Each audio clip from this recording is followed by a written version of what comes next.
Welcome to Mr. Hutchings History, where the past comes alive. Let's dive into today's story.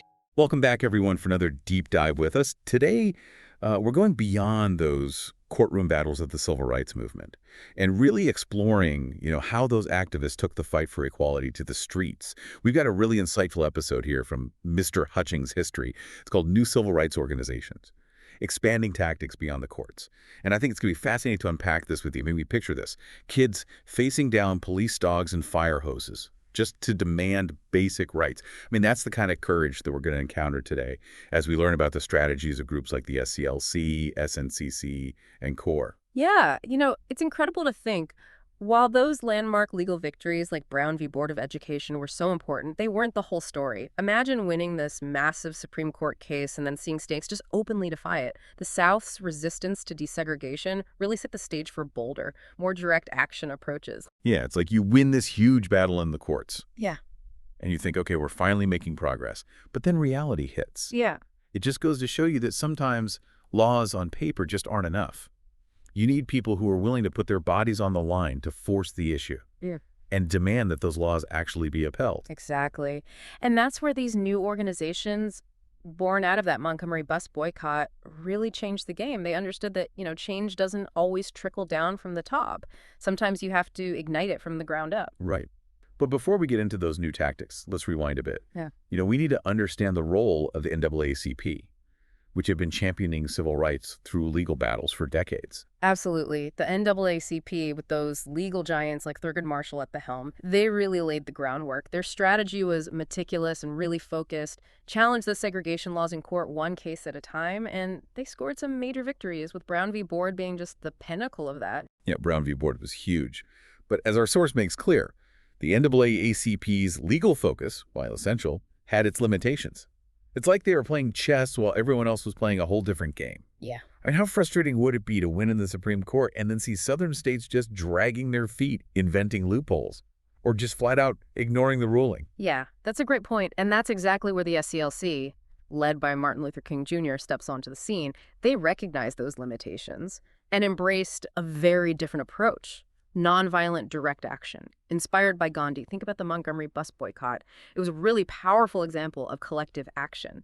And the SCLC took that energy and amplified it, mobilizing Black churches and communities to really turn passive resistance into a force to be reckoned with. Right. And speaking of force, the Birmingham Campaign in 1963 really shook things up. And in those images of peaceful protesters, including children, being attacked by police dogs and blasted by fire hoses, it's hard to even imagine the courage it took to face that type of brutality. It really is. The SCLC strategy there was very deliberate. They wanted to expose the raw ugliness of segregation for the world to see.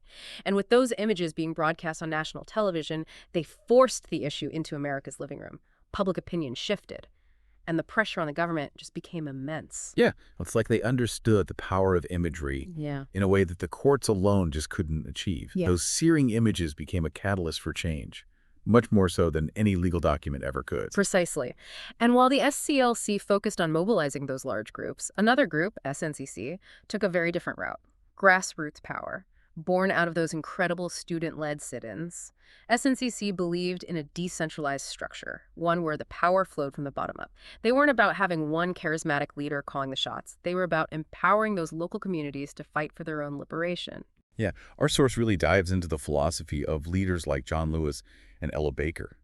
They believed in nurturing local leadership, giving young activists a voice, and building a movement from the ground up. It's like they recognize that lasting change has to be armed by the people it directly affects. Absolutely. And that's where their work in Mississippi, particularly those voter registration drives, comes in.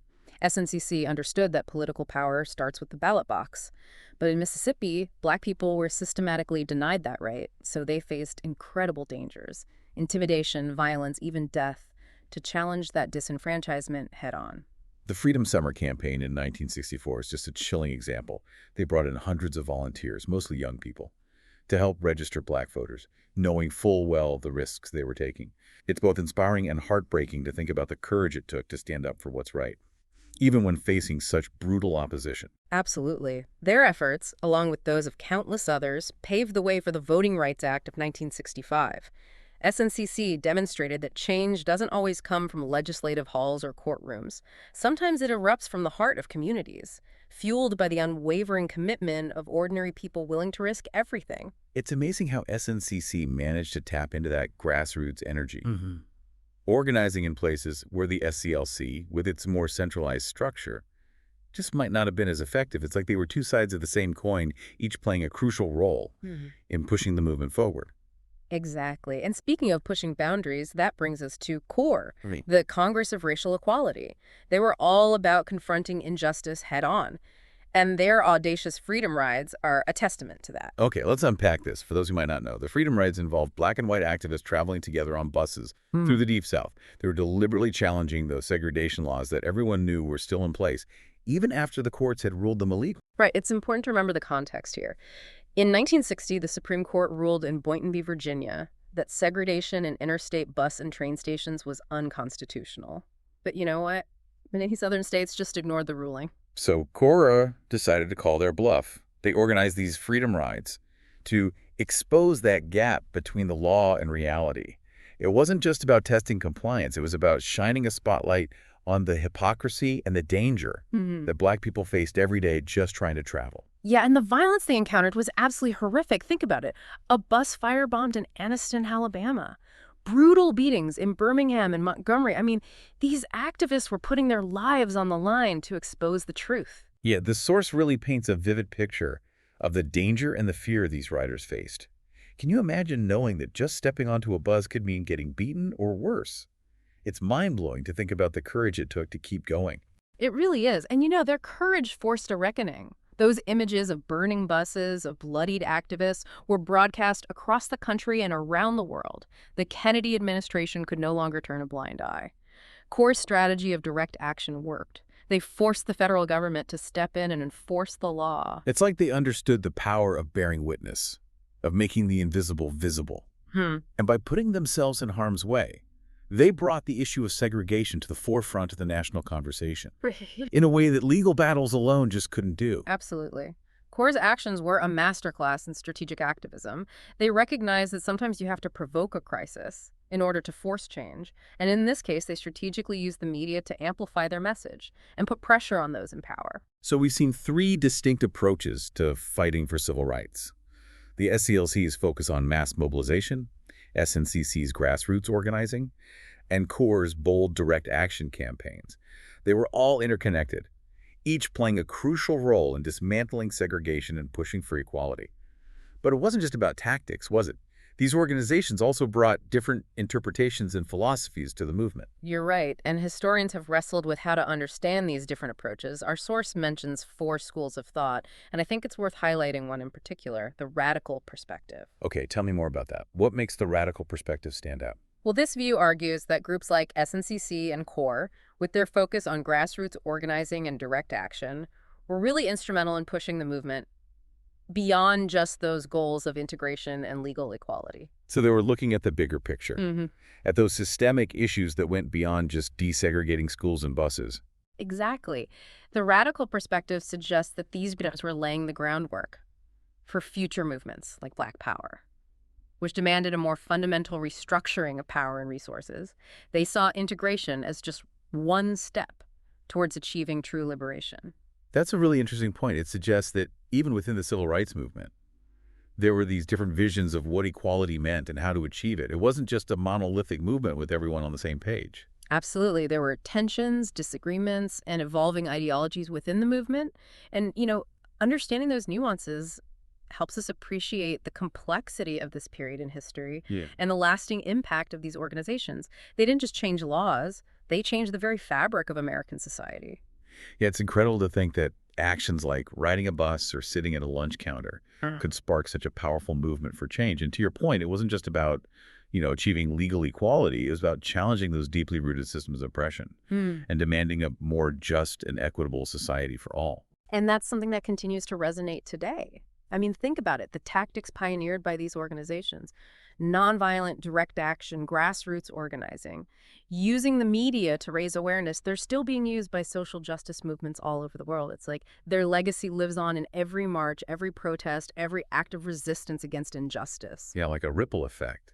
Their courage and determination inspiring generation after generation to stand up for what they believe in. Right. But I'm curious, what do you think are some of the most important lessons we can learn from these organizations, especially as we face the challenges of our own time? Well, I think one of the biggest takeaways is the power of collective action. None of these organizations could have achieved what they did alone. It took thousands of people from all walks of life coming together to demand change. And that's something we can all learn from. We can't just sit back and wait for someone else to fix the problems we see. We need to get involved, organize, and make our voices heard. It's like that old saying, if you want to go fast, go alone. If you want to go far, go together. These organizations understood that real lasting change requires a collective effort, a movement of people united by a shared vision of a better future. Exactly. And they also understood the importance of strategy. They didn't just react to events, they planned. They organized, and they carefully chose their tactics to maximize their impact, whether it was the SCLC's carefully orchestrated marches or SNCC's meticulous voter registration drives. They knew that every action had to be deliberate and purposeful. So it wasn't just about passion. It was about being smart, being organized, and knowing how to play the long game. It's like they were playing chess, anticipating their opponent's moves, and always thinking several steps ahead. Precisely. And they also understood the importance of building coalitions. They recognized that they couldn't achieve their goals by working in isolation. They needed to build alliances with other groups, with sympathetic politicians, with the media, and with everyday people who might not have been directly involved in the movement, but who could lend their support. So it's about understanding that even the most passionate, dedicated individuals can't do it all alone. You need to find common ground, build bridges, and work together to create a powerful force for change. Exactly. And finally, I think one of the most inspiring lessons we can learn from these organizations is the importance of never giving up hope. They faced incredible challenges, setbacks, violence, and even death, but they never lost sight of their goal. They knew that the fight for justice was a marathon, not a sprint, and they were willing to keep going even when the road ahead seemed impossibly long and difficult. Yeah, it's like that line from Martin Luther King Jr.'s speech, "The arc of the moral universe is long, but it bends towards justice." It's a reminder that progress isn't always linear, but if we keep pushing, if we keep fighting, if we keep believing, we can make a difference.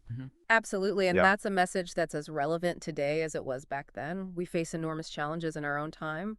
Climate change, social inequality, political polarization. But the lessons of the civil rights movement remind us that even in the face of overwhelming odds, we can make a difference if we're willing to stand up, speak out, and work together for a better future. So as we wrap up this deep dive into the civil rights movement, I hope you're walking away not just with a deeper understanding of history, but also with a renewed sense of hope and a commitment to carrying on the fight for justice. It's a fight that continues to this day, and it's one that needs all of us to participate. Remember, knowledge is power. So keep learning, keep questioning, and keep pushing for a more just and equitable world. And never underestimate the power of your own voice. Even the smallest act of courage, the simplest act of kindness can make a difference together. We can create a world where everyone has the opportunity to thrive. Thanks for listening to Mr. Hutchings History. Keep exploring, and we'll see you next time.